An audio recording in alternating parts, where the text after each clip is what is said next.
Good morning everyone, welcome back to the channel. আজকে সকালবেলাতে একটু কাজ ছিল, তাই জন্য একটু বেরিয়েছিলাম, কাজ করে এলাম। এবার ব্যাপারটা হচ্ছে গিয়ে আমি ভাবলাম আজকে জিম যাবো কি যাবো না, তারপরে মনে হলো যে না, ব্যাকটা ঠিক হয়ে গেছে, মানে ল্যাটের ব্যথাটা ঠিক হয়ে গেছে, বাট একটা দিন রেস্ট নেওয়াটা একটু বুদ্ধিমানের কাজ হবে। কারণ আজকেই যাবো, আবার ওয়েট ফোয়েট তোলাতুলি করবো, দিয়ে দেখা করে আবার ব্যথা ব্যথা বাড়লো বা কিছু। তো সেই কারণের জন্যে আজকের দিনটা আমরা রেস্ট নিচ্ছি। কালকে থেকে everything will be back to normal. Time হচ্ছে কটা, 12টা, টাইম হচ্ছে 12:15। মাম একটা জিনিস বলছে একটু মাথায় মাথায় লাগিয়ে দেবে, একটু মায়ের আদর খেয়ে নি দু একটা দিন। হ্যাঁ, এই ডিমের সাদা অংশটা লাগিয়ে দেবে একটু মাথার মধ্যে, একটু মায়ের আদর খেয়ে নি কয়েকটা দিন, কারণ মাম তো কয়েকদিন বাদে পালাচ্ছে বাড়ি দিয়ে। এখন আমাকে আবার ভুলে যাবে, এখন কবে আসবে তার নাই ঠিক। এটা ভালো ছিল, ভুলে যাবো। যাই হোক, এই হলো ব্যাপার। আপাতত চলো একটু জামা প্যান্ট চেঞ্জ করি, ফ্রেশন আপ হই, আর দেন একটু জিনিসপত্র লাগাই মাথার মধ্যে। এখন মা যা বলো হয় তাই আমাকে লাগাতে হবে, তাই লাগাবো। মামের যে কথা, শেষ কথা। চলো ফ্রেশন আপ হই, জামাটা চেঞ্জ করি, দিয়ে দেখা হচ্ছে।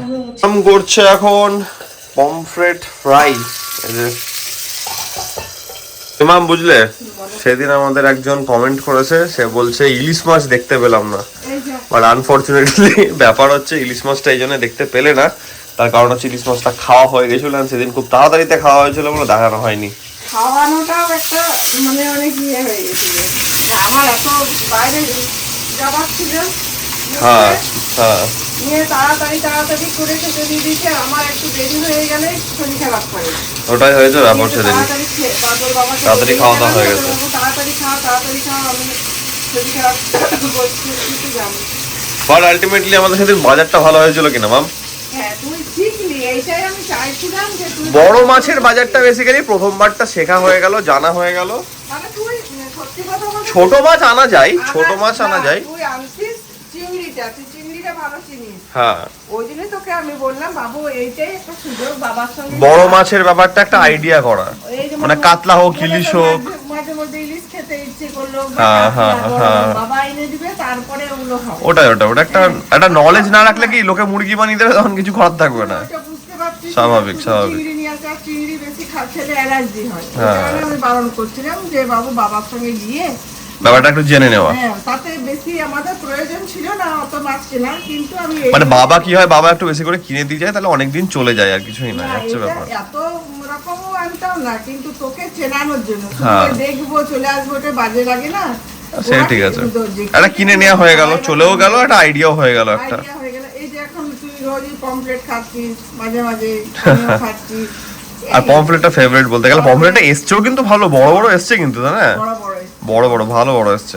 চলো তাহলে টাটা। বেশ, সাবধানে একটু আস্তে গাড়ি চালানো। টাটা। দেখে নিবে হ্যাঁ, ওই টাটা। ঢালটার উপরটা। চলো আমরা নিচে নেমে গেছি, গাড়িও ওয়ার্ম আপ হয়ে গেছে, বেরোনো যাক। আজকে একটু দিদি ফোন করেছিল, বলছে ভাই একটু তাড়াতাড়ি আসলে ভালো হয়, এই তাই একটু কাজ আছে। আমি ঠিক আছে, আমি ঢুকছি। এখন তো ঘড়িতে বাজছে 2:15, আচ্ছা করছি 3টার মধ্যে ঢুকে যাবো। আরে জানা তো ভাই ইরিটেট করছে মনে হচ্ছে এবার। কি বলছে, thank you for reaching out for your understanding during the process, we are unable to process your refund, the payment gateway allows refund within only 6 months of the original transaction। নাকি ওদের payment gateway কিছু একটা issue.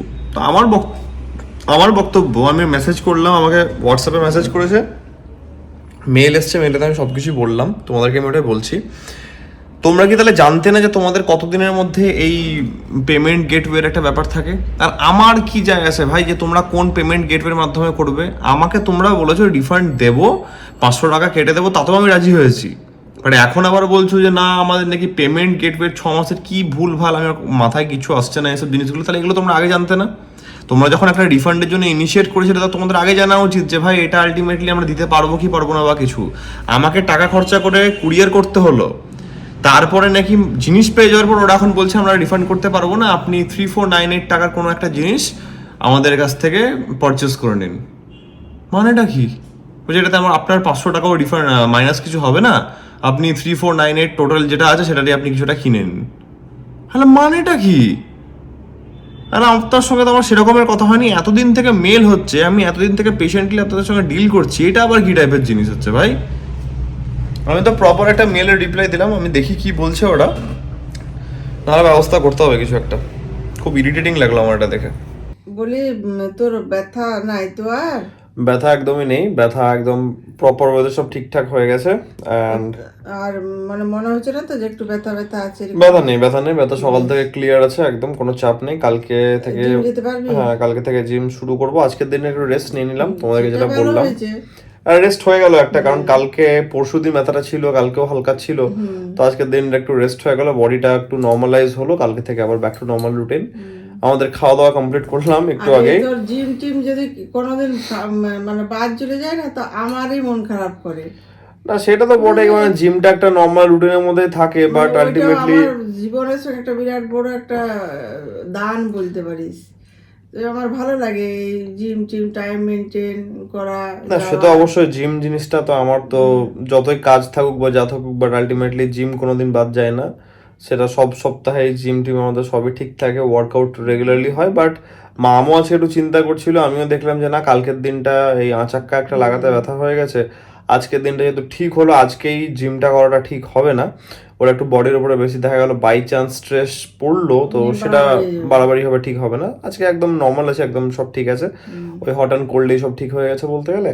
And কালকে থেকে আমাদের normal routine শুরু হচ্ছে, তো everything is all good. And সব থেকে তাও সকালবেলা উঠে যদি দেখি যে কোনো টান আরে না গো, কিছু হবে না, অত চাপ নেই, ঠিক আছে, আমি একদম ঠিক আছি। অ্যান্ড মজার ব্যাপার মামের জন্য, আমার জন্য একটু দুঃখের ব্যাপার, সেটা হচ্ছে কি মাম কয়েকদিনের মধ্যে বাড়ি চলে যাচ্ছে, বরের কাছে চলে যাবে এখন। মামের জন্য মজা, বাট আমার জন্য চাপ, কারণ মাম মাঝখান থেকে আমার হ্যাবিটটা দিয়েছে খারাপ করে।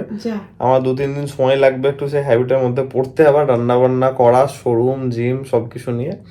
যাই হোক ঠিক আছে, অসুবিধা নাই। বাই দ্য ওয়ে কলকাতায় ঠান্ডা পড়ছে কিন্তু না? ঠান্ডা পড়েছে আজকে থেকে, আমার মনে হচ্ছে বেশ কালকেও পেয়েছি ঠান্ডা, আজকেও পেয়েছি, মানে রাস্তা দেখছি তাই বাইকে যখন লোকজন আসছে উইন্ডশিল্ডার পরে আসছে বা জ্যাকেট ফ্যাকেট পরে আসছে। দেখলি কেমন হুডি পরেছে। ঠান্ডা আছে, ঠান্ডা পড়ছে, সাবধানে থাকো, ঠান্ডা ফান্ডা যেন না লাগে কাউরির। ওয়েদার চেঞ্জ হচ্ছে, and ঠান্ডা পড়ছে, এটা দেখেও ভালো লাগছে। ভালো লাগছে, ঠান্ডাটা যেন চলেই গেছিল। গত বড় বেশ লাস্টের দিকেই পড়েছিল, বাট নভেম্বরের মিড থেকে যেটা পড়লো ঠান্ডা বেশ পড়ছে কলকাতার মধ্যে। কিন্তু লেপটা বার করতে হবে।